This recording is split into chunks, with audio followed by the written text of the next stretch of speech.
शेवटी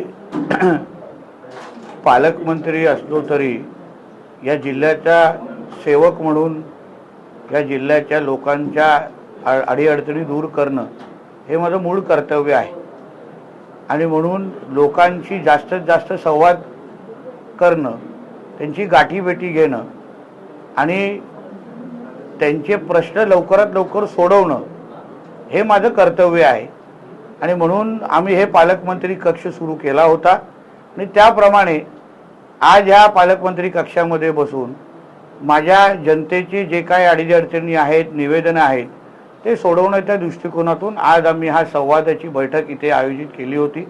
मोठ्या प्रमाणामध्ये लोक आली, त्यांनी त्यांचे निवेदनावर आमच्याकडून न्याय मिळवून घेतला आणि असंच ह्या जिल्ह्यामध्ये जिल्ह्याच्या जनतेशी सातत्याने संवाद ठेवणं।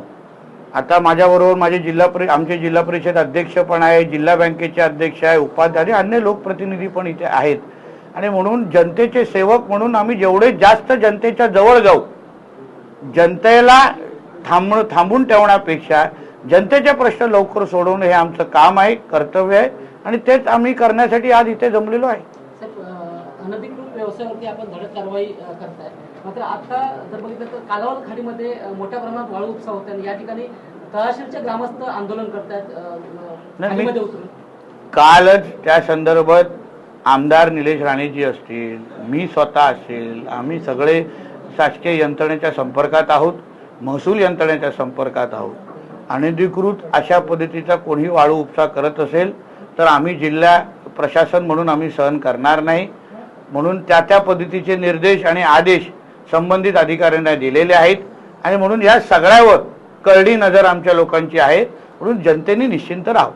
शक्तीपीठ महामार्गाचे काही गावं आहेत ते वगळण्यात आले, काही गावं ॲडिशनल ॲड करण्यात आले, त्याच्यामध्ये कशा प्रकारे हा रूट असेल आणि त्याचा फायदा कसा होणार? बघा, शक्तीपीठ महामार्ग हा आपल्यासाठी विकास मार्ग आहे। जेव्हा त्याचा ओरिजिनल प्लॅन बाहेर आला तेव्हा मी असो, आमचे मनीष दळवीजी असो, आम्ही काही मंत्रालय स्तरातल्या अधिकाऱ्यांबरोबर बसलो आणि त्याच्यामध्ये बाधित झालेली गावं ज्याच्यामध्ये आमचं बांदा बाजारपेठ पण बाधित होत होता, अन्य प्रमुख गावं पण बाधित होत होती आणि तिकडच्या सगळ्या लोकांशी चर्चा केल्यानंतर आदरणीय राणे साहेबांनी कलेक्टर ऑफिसमध्ये मुख्याधिकारी जिल्हाधिकारी कार्यालयामध्ये बैठक घेतली आणि मग तिथेच आमचं ठरलं की लोकांचे जे विरोध आहेत, बांदा ही आमच्या जिल्ह्यातली फार प्रमुख बाजारपेठ आहे, म्हणून अशा बाजारपेठांना किंवा अशा गावांना वगळून हा महामार्ग जो विकासाच्या दृष्टिकोनातून अतिशय महत्त्वाचा आहे त्याला आपण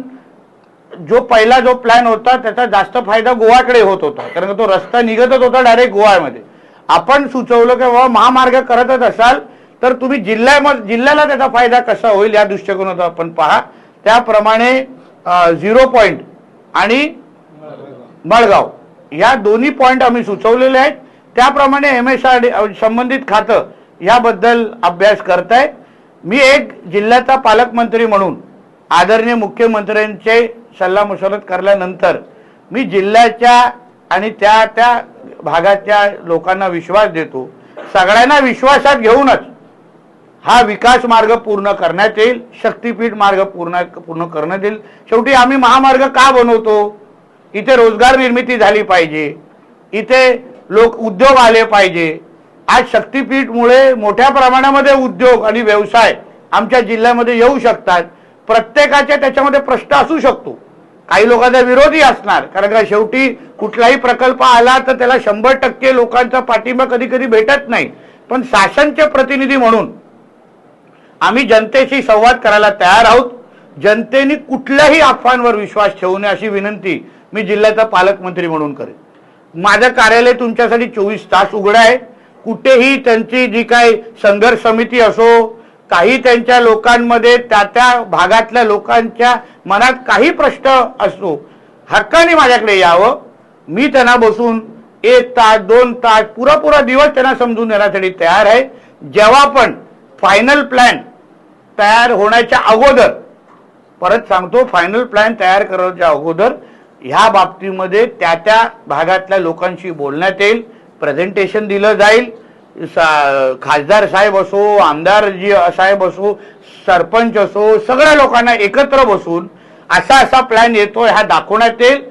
त्याच्यामध्ये पण काही सूचना असतील त्याही घेतल्या जातील आणि त्या सगळ्यांना विश्वासात घेतल्यानंतर शक्तीपीठ महामार्ग आपल्या जिल्ह्यामध्ये होईल. म्हणून ह्याच्यामध्ये कुठलंच किंतु परंतु नाही.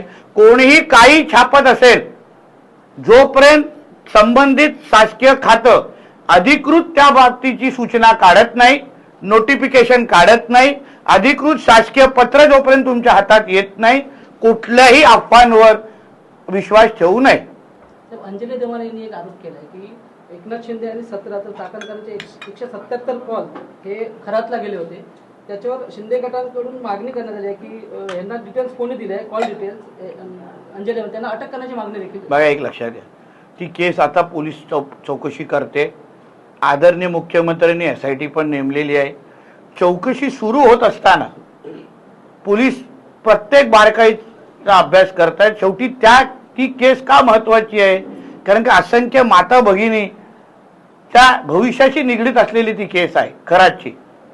असंख्य माता भगिनींना त्या निमित्ताने न्याय मिळणार आहे आणि म्हणून कोणालाही काही बोलायचं असेल, काही आरोप करायचे, त्या SITला त्या संदर्भात त्यांनी संवाद साधावा किंवा माहिती द्यावी. आता कोणी काय माहिती दिली असेल तर त्यावर SIT भूमिका घेईल ना.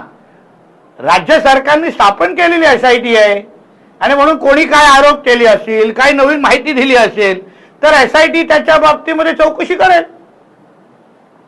मुंबईमध्ये काल आपली एक सभा झाली होती, त्या ठिकाणी आपण म्हटलं होतं सकल हिंदू समाजाची सभा झाली. स्वराज्याची लढाई ही इस्लाम आणि हिंदू विरुद्ध मुसलमान अशी होती. शिवरायांच्या सैन्यात मुस्लिम होते, याचा काय पाकिस्तान अब्बा मोदायला गेला होता का, असं एक आपण हे केलं. पण खरं आहे ना, त्याच्यामध्ये चुकीचं काहीच नाहीये. औरंगजेब असेल, ज्याला आम्ही औरंग्या म्हणतो, टिप्या असेल, या सगळ्या लोकांनी, तुम्ही अगर इतिहास व्यवस्थित पद्धतीने स्वराज्याचं किंवा एकंदरीत मुघलांचा अगर इतिहास वाचला तर त्याच्यामध्ये मूर्ती मंदिरं तोडली, हिंदू माता भगिनींची आबरू लुटली, त्याच्यामध्ये धर्मांतर असंख्य मोठ्या प्रमाणामध्ये केलं. तर अगर तिथे त्यांची ही पूर्ण मुघलांची लढाई ही इस्लामसाठी अगर नसेल तर मग कशासाठी होती? मग त्यांनी मंदिरं कशाला तोडली? मग हिंदू माता भगिनीची आबरू कशाला लुटली? मग त्यांना धर्मांतर करायला का गरज भासली? आणि म्हणून मी जे काही सत्य इतिहास, सत्य परिस्थिती आहे की सत्य माहिती आहे लोकांच्या समोर मांडलेली आहे. कोणाला त्याच्यावर काय आक्षेप असेल तर बोलतील ना माझ्याशी. जेव्हा छत्रपती संभाजी महाराजांना जेव्हा औरंगजेब मारत होत, म्हणजे जे काय त्यांचे हाल करत होता, तेव्हा त्यांच्याकडून स्वराज्य मागितलं नाही, त्यांची दौलत मागितली नाही. त्यांना सांगितलं तुम्ही तुमचा धर्म बदला, हो की नाही? मग ती लढाई धर्माचीच होती. तेच तर मी काल बोललोय. साहेब, जैनमुनी निलेश चंद्र यांनी आपले पूर्ण छत्रपती शिवाजी महाराजांची कर आपण मुख्यमंत्री हवा असं सांगितलं. एक लक्षात घ्या, हे अशा कुठल्याही गोष्टीला माझं काही समर्थन नाही. त्यांनी काय बोलावं हा त्यांचा विषय आहे. एक लक्षात घ्या, मुळामध्ये छत्रपती शिवाजी महाराजांची तुलना कोणाचीच होऊ शकत नाही. आम्ही त्यांच्या पायाच्या धुळी एवढं पण नाही आहोत आणि म्हणून कोणी कोणाची भावना व्यक्त केली असेल तर ते आम्हा लोकांना कोणाला मान्य नाही. राज्याला अतिशय कर्तबगार मुख्यमंत्री आणि ते पुढचे 25 वर्ष आदरणीय देवेंद्र फडणवीसच आमचे मुख्यमंत्री असणार. म्हणून कोणी कोणाला भावना व्यक्त केली असतील तर मी सभेच्या नंतर त्यांच्याकडे माझी नाराजगी व्यक्त केली आहे. उपमुख्यमंत्री सुनेत्रा पवार यांनी उद्धव ठाकरेंना फोन करून बारामतीची विधानसभा निवडणूक आहे त्यांनी पाठिंबा द्यावा अशी विनंती केली आहे आणि त्यासोबत काँग्रेस नेत्याने आपण पाठिंबा देण्यासाठी विनंती करण्यासाठी ते म्हणतात. शेवटी आदरणीय अजितदादा पवार साहेबांचे संबंध हे सगळ्याच राजकीय पक्षांबरोबर होते. त्यांनी काँग्रेसमध्ये पण मोठा काळ त्यांच्याबरोबर खांद्याला खांदा लावून काम केलेलं आहे. आज त्यांच्या दुर्दैवी मृत्यूनंतर मुळात ह्या निवडणुका ह्या बिनविरोध झाल्या पाहिजे. हे निवडणुका किंवा राजकारण करण्याची वेळ नसते. एक समाजामध्ये एक चांगले संकेत द्यायचे असतात, संदेश द्यायचे असतात. यासाठी ह्या पोटनिवडणुका बिनविरोध होण्याची मागणी सगळ्या स्तरातून होते आहे. त्याचा विचार त्या संबंधित पक्षांनी पण केला पाहिजे, काँग्रेस सारख्या. काल मुंब्र्यातल्या सभेमध्ये आपण मुंब्र्याचे नाव बदलून मुंब्रा देवी असं करावं असं म्हटलंय. हो, कारण का तिकडच्या लोकांची, जसं इस्लामपूरचं नाव बदलून ईश्वरपूर झालं ते त्या भागातल्या लोकांची भावना होती की आमच्या भागाचं नाव ईश्वरपूर असलं पाहिजे. तसंच त्या भागातल्या मुंब्रातल्या राहणाऱ्या लोकांची भावना मोठ्या प्रमाणामध्ये अशीच आहे की त्याचं नाव मुंब्रादेवी असली पाहिजे आणि त्यांची भावना मी माझ्या भाषणातून व्यक्त करून दाखवलेली आहे. आता राज्य सरकारपर्यंत ती भावना पोहोचवण्याचं काम माझ्यासारख्या कार्यकर्त्याचं आहे आणि ते काल भाषणाच्या माध्यमातून पोहोचवलं. पुढे जाऊन पाठपुरावाही करीन. शेवटी तिकडच्या लोकांच्या भावनांचा आदर करणं हे आमचं कर्तव्य आहे. ते आम्ही आमच्या माध्यमातून करू.